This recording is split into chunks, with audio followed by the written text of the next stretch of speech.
Bonjour, nous sommes en 2016 dans le livre de Marc Dutheil consacré aux prophéties. Et dans ce chapitre-là, je voudrais aborder les prophéties qu'on attribue à Marthe Robin. Marthe Robin, d'abord, il faut mettre en place un petit peu qui elle est. Elle a eu une influence spirituelle énorme en France. Elle a vécu, je dirais, elle est morte dans les années 80, au début des années 80, et elle a vécu pendant plus de 40 ans, sans manger, sans boire, stigmatisée, vivant tous les vendredis la Passion du Christ, dans un petit village de France appelé Châteauneuf-de-Galore.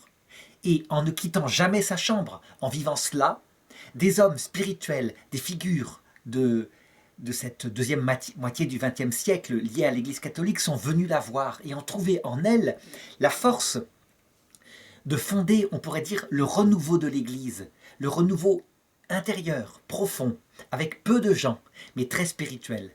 Je pense en particulier au père Marie-Dominique Philippe, mais pas seulement, les sœurs de Bethléem, etc. Or, sur Internet, il court partout une série de prophéties données par Marthe Robin, et en particulier des prophéties concernant la France et le renouveau spirituel qu'elle connaîtra. Donc voilà quelques textes essentiels qui résument à peu près tout. En 1973, par exemple, le père Yannick Bonnet témoigne, est allé voir Marthe Robin et avoir parlé dans sa chambre avec elle de la dégradation sociale, morale de la France. Et voilà ce qu'elle lui répond. Elle lui répond « Ce n'est rien à côté de ce qui va arriver. Vous n'imaginez même pas jusqu'où on va descendre. Mais le renouveau sera extraordinaire, comme une balle qui rebondit. Non, cela rebondira plus vite et beaucoup plus haut qu'une balle. » Une autre prophétie qui va dans le même sens est rapportée par le père Finet, qui est le cofondateur des Foyers de Charité, et elle date de 1936.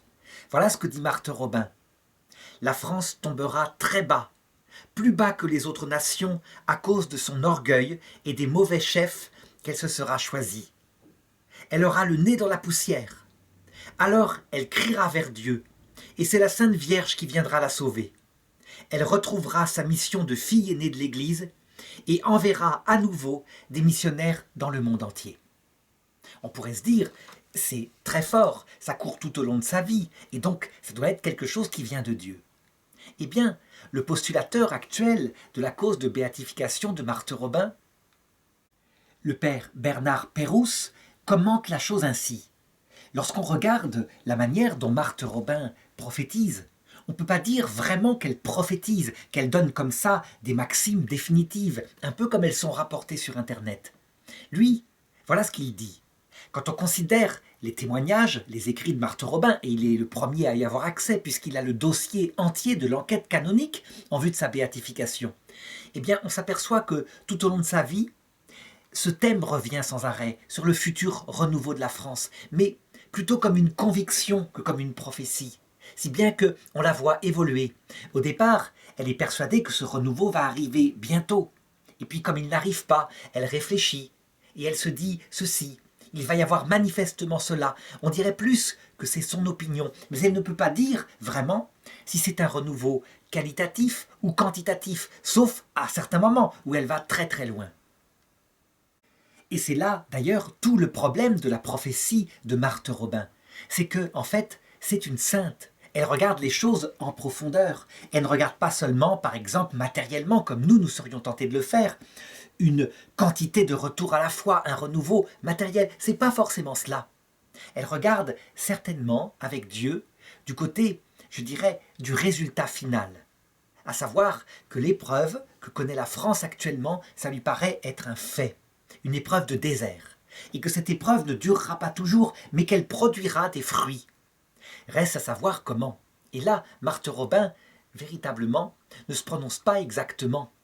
Alors, comment est-ce qu'il faut interpréter cette prophétie de Marthe Robin? Eh bien, je dirais qu'il y a 3 manières, et on ne peut pas trancher sur laquelle est la vraie. Première possibilité, celle d'un renouveau quantitatif, brutal, majeur, visible, qui pourrait venir à un certain moment. Un peu, d'ailleurs, comme a connu l'islam à partir des années 80, et ça a commencé en Iran, avec la révolution de Khomeini, et les sunnites eux-mêmes ont fini par retourner à leur religion.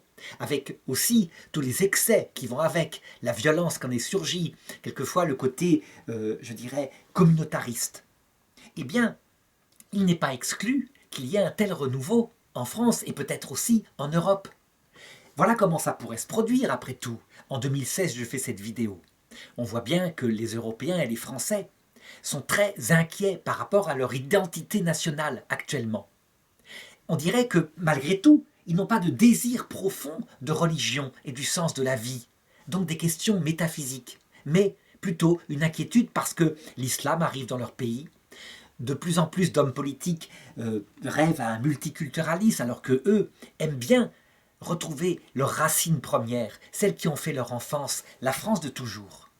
Eh bien, il se pourrait tout à fait qu'à l'occasion de cette peur, il y ait un retour brutal à un moment donné, ne serait-ce que sur les coups de boutoir des islamistes qui tuent et qui font peur jusqu'en France. Eh bien, tout d'un coup, les gens s'intéressent de nouveau à leurs racines. Et alors, à ce moment-là, si l'Esprit Saint veut bien accompagner ce mouvement qui est purement humain, purement lié à une peur humaine, eh bien, que parmi ces racines, les Européens redécouvrent aussi la culture qui a façonné leur âme, la culture chrétienne, plutôt que de l'avoir dénigrée sans cesse par une génération entière, celle de mai 68, où tout est mauvais dans ce qu'aurait fait la France au point de vue culturel, et aussi l'Église française au point de vue religieux. Peut-être qu'ils pourraient redécouvrir qu'il y a des choses extraordinaires, un passé lumineux aussi, qui enracinent la France sur plus de 1000 ans.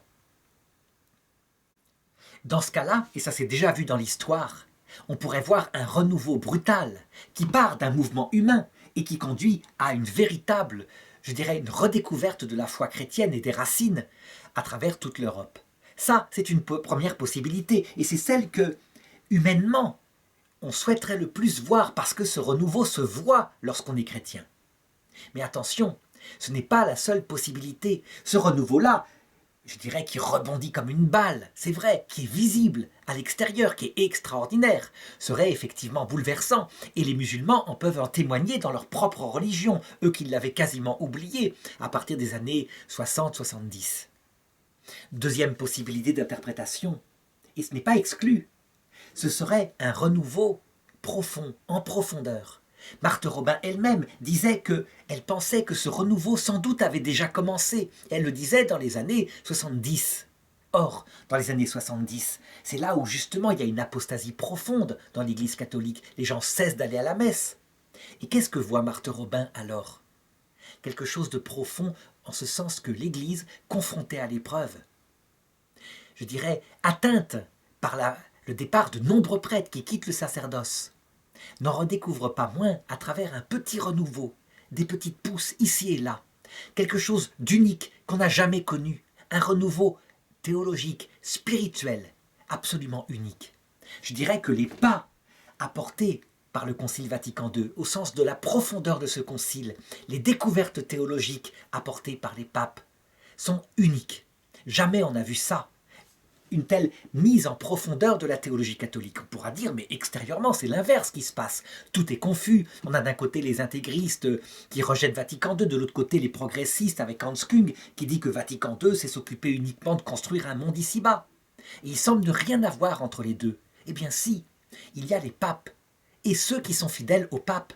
Et, je dirais, sortis de là, je dirais une mise en profondeur de la théologie, une redécouverte de choses extraordinaires, comme par exemple, et on le voit avec le pape Benoît XVI dans son encyclique Spe Salvi, avec le pape François et son année de la miséricorde, l'idée que Dieu, véritablement, comme le dit le Concile Vatican II, Gaudium et Spes 22.5, va proposer le salut à tout homme par un moyen connu de lui, et que donc ce qu'on vit actuellement comme un retrait de l'Esprit Saint et un flétrissement de l'Église est en fait une épreuve qui crée à l'Église un cœur modeste, un cœur tout humble, et un cœur beaucoup plus proche de Jésus qui approche de sa croix.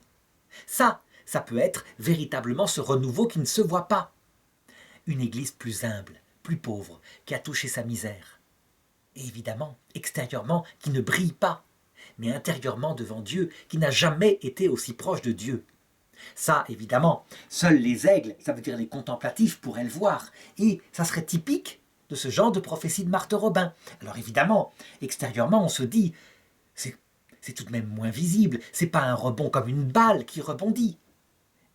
C'est un rebond beaucoup plus profond, beaucoup plus immense, parce que ses conséquences vont dans l'éternité. Ce n'est pas seulement du visible où on triomphe parce que beaucoup de gens retournent à la foi et à la messe, c'est l'éternité qui est en jeu. Et puis, enfin, il pourrait y avoir une troisième interprétation à cette prophétie de Marthe Robin. Celle, je dirais, d'une perte par rapport à la France de la religion chrétienne, d'une apostasie généralisée, qui paraît être une catastrophe. Là, ça paraît être l'inverse de ce qu'annonce Marthe Robin. Mais attention, cette perte extérieure, accompagnée d'un désert spirituel absolument unique, profond, jamais vu dans l'histoire du monde. Une France qui paraît s'amuser, qui vit dans la fête perpétuelle, et qui, au point de vue intérieur, est dans un désert total, l'absence du vrai Dieu, et donc des angoisses, des psychologues, des suicides, une génération entière qui arrive à la mort et qui ne croit plus en rien. On pourra dire alors, mais où est le renouveau? Eh bien, tout simplement, si, à l'heure de la mort, par rapport à cela, donc ce passage par un désert profond, le Christ apparaît à tous ces Français, à tous ces Européens, dans sa gloire, accompagné des saints et des anges, et qu'il prêche son évangile dans le passage de la mort, et que les gens qui ont touché l'enfer d'une vie vaine et pourtant comblée de matière, tout d'un coup, en le découvrant, bouleversés, se tombent à genoux et se tournent vers lui de tout leur cœur. Alors, dans l'éternité, on aurait, par le passage, par ce désert, cette expérience unique, une conversion d'une force unique, un peu comme quand Jésus parlait de cette femme qui avait versé ce parfum à ses pieds et dont il disait « Toi, Simon, tu ne m'as pas versé de parfum à mes pieds. Elle l'a fait. Certes, elle a beaucoup péché, mais elle a été beaucoup pardonnée parce qu'elle s'est beaucoup repentie. Et celui qui aime peu, c'est celui qui a été peu pardonné. Donc il se pourrait que le renouveau immense concerne en fait une France apostasiée depuis la guerre 14, des générations entières qui se donnent à des idoles, et en fait qui de l'autre côté, ayant touché le fond de leur misère, atteignent à une sainteté unique. Ça se verra de l'autre côté si ce renouveau existe. Voilà un petit peu le côté complexe des prophéties de Marthe Robin. Maintenant, rien n'empêche que cela se réalise selon ces trois sens que je viens de donner, à savoir cette génération mai 68, qui est soit sauvée par sa souffrance, la génération suivante qui, désespérée, n'ayant plus de racines, tout d'un coup prend le contre-pied de mai 68 et redécouvre les racines chrétiennes. Et enfin, troisième chose, que toute cette épreuve aboutisse à une église plus humble, à un renouveau qui sort de cette épreuve de théologie, de foi, de vie de prière, d'obéissance à Dieu, unique comme on n'en a jamais vu, parce qu'on a touché du doigt sa misère.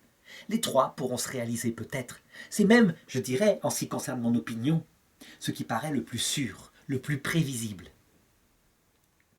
Si c'est le cas, alors on sera dans le même cas qu'une histoire que je connais pour le coup très bien, puisque ce sont des amis à moi qui m'en ont témoigné, qui ont rencontré Marthe Robin dans les années 80. Voilà ce qui s'est passé. C'est un couple dont le mari était divorcé. Et la jeune femme, avant de se marier avec lui, sachant qu'il était divorcé, a voulu aller trouver Marthe Robin pour savoir si elle pouvait le faire. C'était quand même gravissime pour elle. Elle était profondément croyante. Et Marthe Robin leur a répondu sur la profondeur du mystère, comme toujours. Elle leur a dit une réponse de théologienne, de haut niveau. Je ne peux pas vous dire de le faire. Si l'Église autorisait, après des divorces comme cela, le remariage, il n'y aurait plus rien, plus d'ordre, plus de fidélité au message. Mais si vous le faites, vous ne pourrez plus communier à la messe. Mais vous aurez la prière. Ça veut dire qu'en fait, on voit dans son message la vérité, l'appel de Jésus à la fidélité quoi qu'il arrive, pour le meilleur et pour le pire, qui porte sur cet homme qui a pourtant été trahi par sa femme. Deuxièmement, la pastorale, le chemin qui est proposé, à savoir c'est leur liberté qu'ils vont choisir, parce que là, en l'occurrence, ils ne sont pas face au mal et au bien, mais face à un moindre mal, à un meilleur bien. Et c'est à eux, devant leur conscience, parce qu'il n'y a pas mort d'homme, il n'y a pas trahison de leur part. Et donc elle les met face à leur liberté. Ça, c'est la prophétie au sens fort. Et puis ensuite, on pourrait se dire, d'accord, c'est une prophétie au sens fort et rien n'est annoncé de leur avenir. Eh bien si, elle se met à leur parler comme ça, de la pluie, du beau temps, des récoltes qu'ont fait les paysans, de la nature, de la région autour d'elle. Et eux, ils ont l'idée, après le départ, de tout noter ce qu'elle leur a dit sur un carnet. Parce qu'elle leur a dit des choses sur les récoltes qui allaient être bonnes ou mauvaises dans l'année à venir. Et des années plus tard, en relisant leur carnet, ils s'apercevront qu'en fait, elle a annoncé toutes les épreuves de leur vie, les événements de leur vie, sous forme métaphorique. C'est extraordinaire. Elle a prophétisé. Peut-être que Marthe Robin s'en est même pas rendu compte que c'est l'Esprit Saint qui a parlé d'abondance à travers elle. Mais elle était prophète, et parfois sans le savoir. Donc, je dirais, voilà de quelle manière une vraie prophète, au sens chrétien du terme, doit être regardée, avec souplesse, avec le regard de Dieu, et pas comme un phénomène, je dirais forcément extraordinaire, pas comme on regarde une voyante, qu'on va trouver pour lire l'avenir dans une boule de cristal.